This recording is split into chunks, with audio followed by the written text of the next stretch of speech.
गुज़र तो जाएगी तेरे बग़ैर भी लेकिन, गुज़र तो जाएगी तेरे बग़ैर भी लेकिन, बहुत उदास बहुत बेकरार गुज़रेगी। नाज़रीन, मैं हूँ बिस्मिल आफ्ताब आलम, आप देख रहे हैं उर्दू हिंदी नॉलेज चैनल। आइए, मैंने जो वादा किया था उसको पूरा करते हैं। ऑब्जेक्टिव के क्वेश्चनों के माध्यम से, उसके ज़रिए से आपका यूपीटीजीटी का सिलेबस कंप्लीट कराने की मैं कोशिश कर रहा हूँ। इसको वन लाइनर क्वेश्चन के तौर पे मैं आपके सामने पहले ही रख चुका हूँ, और आप उर्दू के किसी भी एग्ज़ाम की तैयारी कर रहे हैं तो ये आपके लिए बहुत ही अहम, बहुत ही मुफीद होने वाले क्वेश्चन हैं। 4 ऑप्शन आपके सामने होते हैं, आप उनका आंसर देते जाइए और मैं इस पे बात करता चलूँगा। आज का पहला सवाल ये है कि देखिए, जहाँ तक बात कर चुके थे मसनवी सहरुल बयान तक, उसके आगे से बात करेंगे। सिलेबस चलाना है कंटिन्यू, तो ऑब्जेक्टिव क्वेश्चनों से आपको याद भी रहेगा। दूसरी चीज़, सिलेबस पूरा हो चुका है तो ये प्रैक्टिस ही अब आपके पास है, लगातार जब तक पेपर नहीं होगा तब तक चलेगी। तो मसनवी सहरुल बयान का हीरो बेनज़ीर, उसके बाप का नाम क्या है? 4 ऑप्शन आपके सामने हैं। उम्मीद करता हूँ चारों ऑप्शन आप पढ़िए। जब तक देखिए मसनवी सहरुल बयान किसने लिखी? मीर हसन ने, ये आपको मालूम है। कहीं मीर हसन की पैदाइश पूछी जाए तो याद रखिएगा 1737 में ये पैदा हुए। 1737 में पैदा होने के बाद में 1786 में इनका इंतकाल हो गया, और इंतकाल से 2 साल पहले लगभग 84 के आसपास इन्होंने ये मसनवी लिखी है। उम्मीद करता हूँ सभी का आंसर सही होना चाहिए। क्या फ़िरोज़ शाह है, क्या मसूद शाह है, या फिर रिज़वान शाह है, या फिर मुल्क शाह है?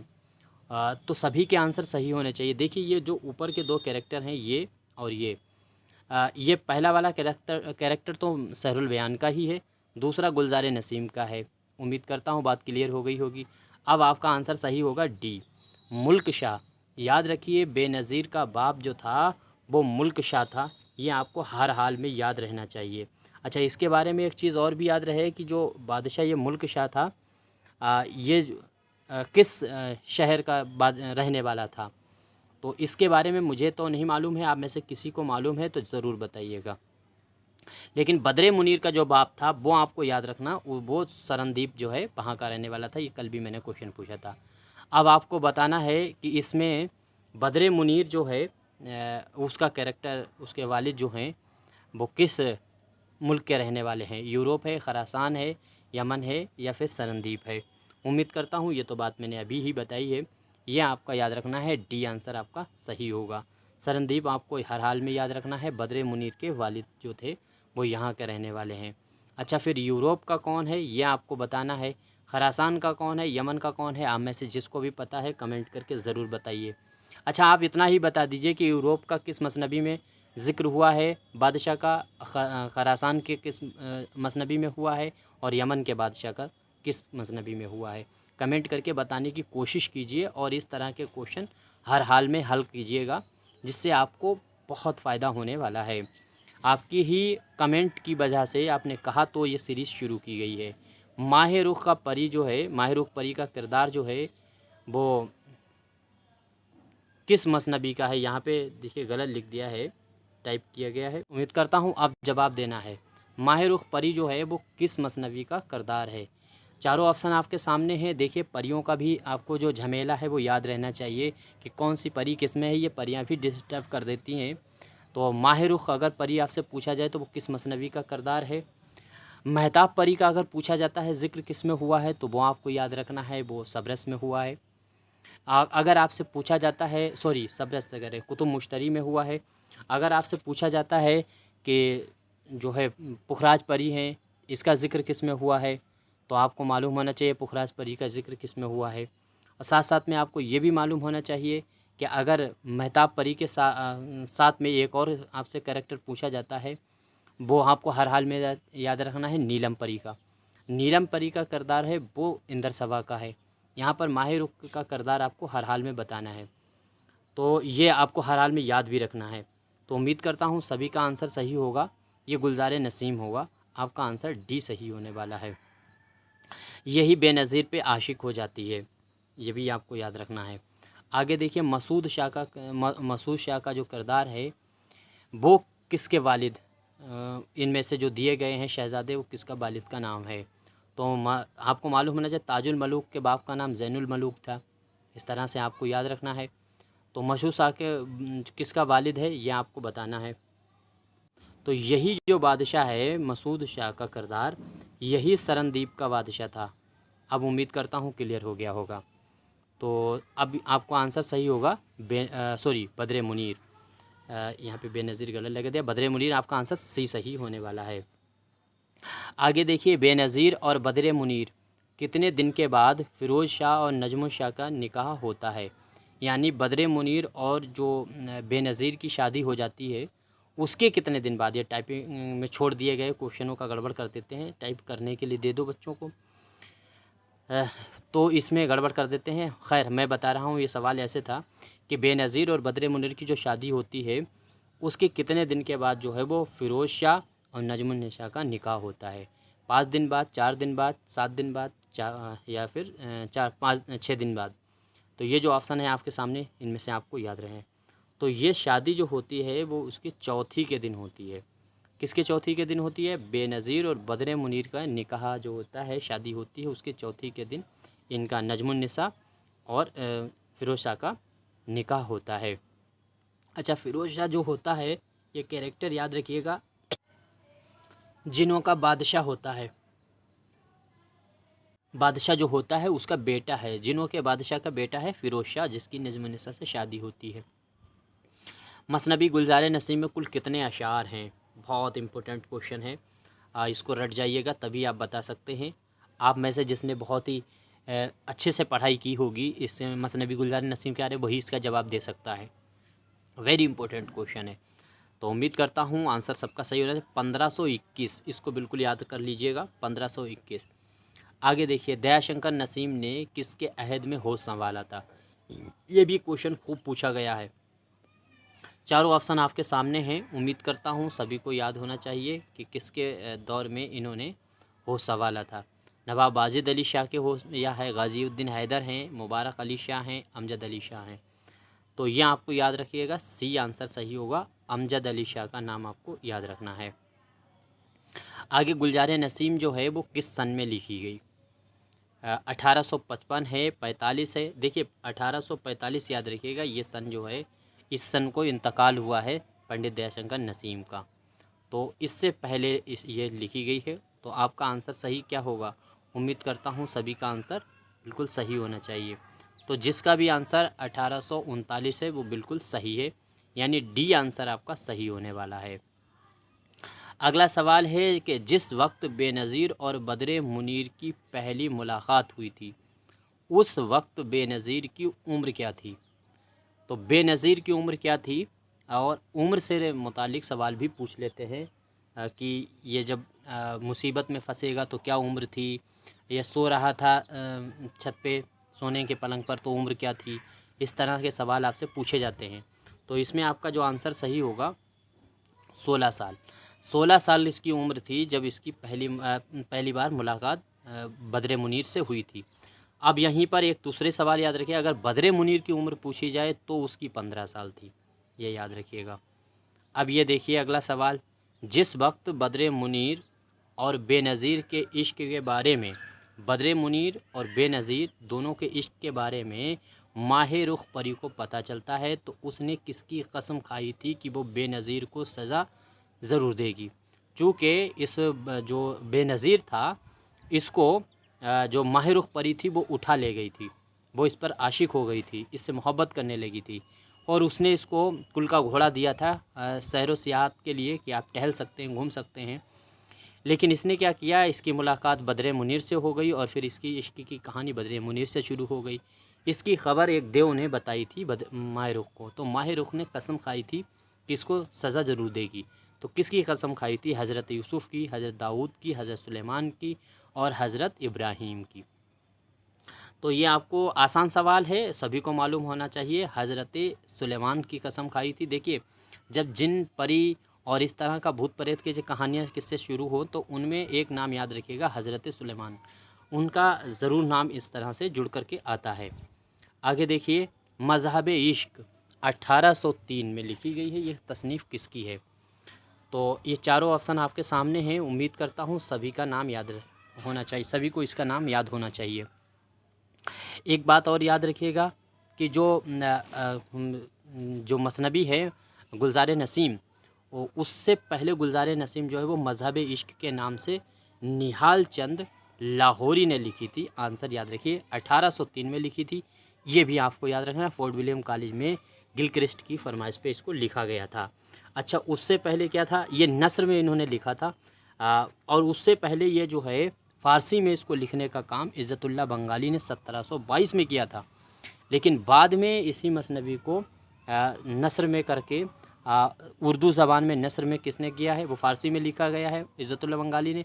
फिर निहाल चंद लाहौरी ने उसी को उर्दू में किया नस्र में। फिर नज़्म में गुलज़ार नसीम के नाम से पंडित दयाशंकर नसीम ने इसको किया। गुलज़ार नसीम को दयाशंकर नसीम ने किस उम्र में मुकम्मल किया था? अच्छा, ये इनकी क्या उम्र थी जब इन्होंने इसको मुकम्मल किया था? उम्मीद करता हूँ सभी को ये आंसर हर हाल में याद होना चाहिए। इसी बीच में आपको ये भी याद होना चाहिए कि नसीम थे, इनकी पैदाइश, पहली बात तो आपको याद रखना चाहिए कि 1800 लखनऊ में पैदा हुए 1811 को। ये सन आपको हर हाल में याद होना है, 1811 को ये लखनऊ में पैदा हुए। इंतकाल भी इस बंदे का लखनऊ में हुआ। अगर पूछा जाए किस सन में हुआ तो वो 45 में हुआ, यानी 1845। अभी शुरू में मैंने बात की थी। इसमें आपकी उम्र क्या थी, तो याद रखिए आंसर आपका सही होगा सी, 28 साल इनकी उम्र थी। यह हर हाल में याद रखना है। नूरुल हसन नकवी के मुताबिक पूछा जाए या और किसी के मुताबिक भी पूछा जाए तब भी आपको यही। अच्छा, पूछ लिया जाए किस दबिस्तान के ये शायर हैं, तो लखनऊ दबिस्तान के। अच्छा, आगे देखिए इसके बाद में जिनों के बादशाह फ़िरोज़ शाह का किरदार किस मसनबी का है? क्योंकि अगर ऊपर बात अभी मैंने की थी तो वो सही हो चुका है, तो ये इस तरह के सवाल आसान है।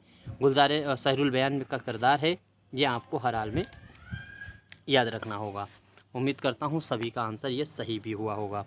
अच्छा, एक चीज़ और भी याद रखिएगा, अगर आपसे पूछा जाए कि ये एक चीज़ इनसे मुतालिक जो एक सवाल बनता रहता है, जो गुलज़ार नसीम है, इसमें बहर कौन सी इस्तेमाल हुई है, तो इसमें जो बहर इस्तेमाल हुई है वो बहर हजस मुसद्दस इस्तेमाल हुई है। ये आपको हर हाल में याद रखना है। मुसम्मन मत लगा देना हजस के अलावा।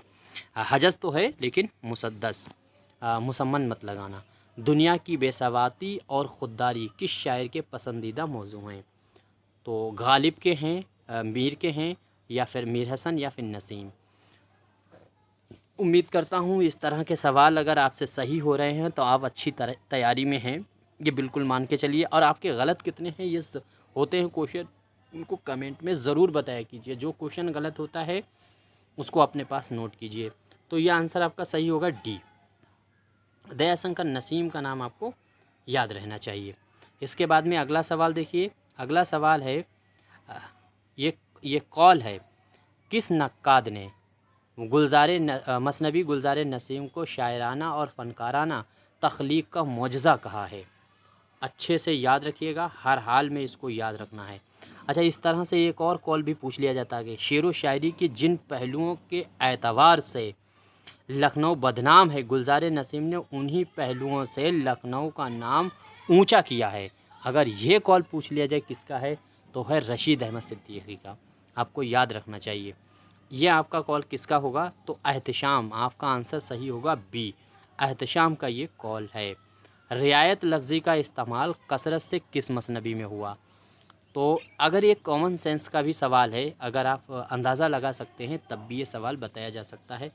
ऐसे सवाल है जो आप अनुमान से भी बता सकते हैं। अगर दबिस्तान लखनऊ की खूबियाँ ज़बान की पता हैं और दबिस्तान दिल्ली के ज़बान की खूबी पता है, तो ये सवाल हो सकता है। तो रियायत लफ्ज़ी किसकी वहाँ मिलती है, तो दबिस्तान लखनऊ के वहाँ। अब इनमें से दबिस्तान लखनऊ की कौन सी मसनबी है, तो आप अंदाज़ा लगा सकते हैं आसानी से, सवाल गुलज़ार नसीम होगी। तो गुलज़ार नसीम में रियायत लफ्ज़ी कसरत से पाई जाती है। इस तरह से एक ये फैक्ट है जो आपको याद रखना चाहिए। इसके बाद में अगला सवाल है कि बागो बहार के नाम से किसने मसनवी लिखी? बागो बहार, मीर अहमद दहलवी, निहाल चंद लाहौरी, रेहानुद्दीन रेहान, या फिर अली सरदार जाफरी। देखते हैं कौन सवाल बताता है। देखिए सवाल को अच्छे से रीड कीजिएगा। पहली बात याद रखिएगा कि 125 क्वेश्चन यूपीटीजीटी में होते हैं, और अब मैं कोशिश ये करूँगा कि जो एग्ज़ाम ऑब्जेक्टिव करा देते हैं उनको एक ही बार में 125 क्वेश्चन 120 क्वेश्चन का पूरा प्रैक्टिस सेट मैं आपके सामने लेकर के आऊँ हफ्ते में। बाकी इसी तरह से सिलसिला चलता रहेगा, जिसमें आपका रिवीजन भी होता रहेगा और आपकी प्रैक्टिस भी होती रहेगी। तो बागो बहार देखिए सवाल पूछेगा, मसनबी पूछी गई है। अगर बागो बहार दास्तान पूछी जाए तो आपका आंसर होगा मीर अमन दहलवी। लेकिन ये जो है किताब गुलजार नसीम बागो बहार मसनबी के क्या कहते हैं इस्तिफ़ादा करके लिखी गई है, ये भी आपको याद रखना है। और ये है रेहानुद्दीन रेहान की। अब आपको जहन में आया होगा कि रेहानुद्दीन रेहान की लिखी हुई बागो बहार मसनबी है, और बागो बहार के अलावा अगर बागो बहार दास्तान पूछी जाए मसनबी के अलावा तो वो मीर अमन दहलवी है। अगला सवाल है कि मसनबी गुलजार नसीम और सहरुल बयान दोनों को मुरत्तिब करने का काम किसने किया। आसान सवाल है, लेकिन आपको मालूम होना चाहिए कि जमील जालवी हैं, रिजवी अदीब हैं, रशीद अहमद सिद्दीकी हैं, रशीद हसन खान हैं, या फिर ज्ञानचंद्र जैन हैं। सभी का आंसर सही होना चाहिए, किसी भी कीमत पे ये गलत नहीं होना चाहिए। और इस तरह से ऑब्जेक्टिव के तौर पे मैं पूरा आपका सिलेबस कराने की कोशिश कर रहा हूँ। तो आपका आंसर क्या सही होगा? ये आपका आंसर होगा रशीद अहमद सिद्दीकी। आंसर सही होगा सी हर हाल में आपका आंसर सही होने वाला है। आगे सवाल देखिए, गुलजार नसीम को चकबस्त ने एक मुकदमे के साथ किस सन में शाया किया था। तो चकबस्त का नाम आपको याद रखना है। दरअसल चकबस्त का मसला कुछ अलग तरह का था, और इस पे अगर हम बात करेंगे तो आप कहेंगे ये तासुब की बात है, लिहाजा समझदार सभी समझ रहे होंगे। ब्रज नारायण चकबस्त जो हैं कहाँ के थे, तो याद रखिए पैदा ये फैज़ाबाद में हुई, लखनऊ का रहने दबिस्तान लखनऊ में ये गिने जाते हैं।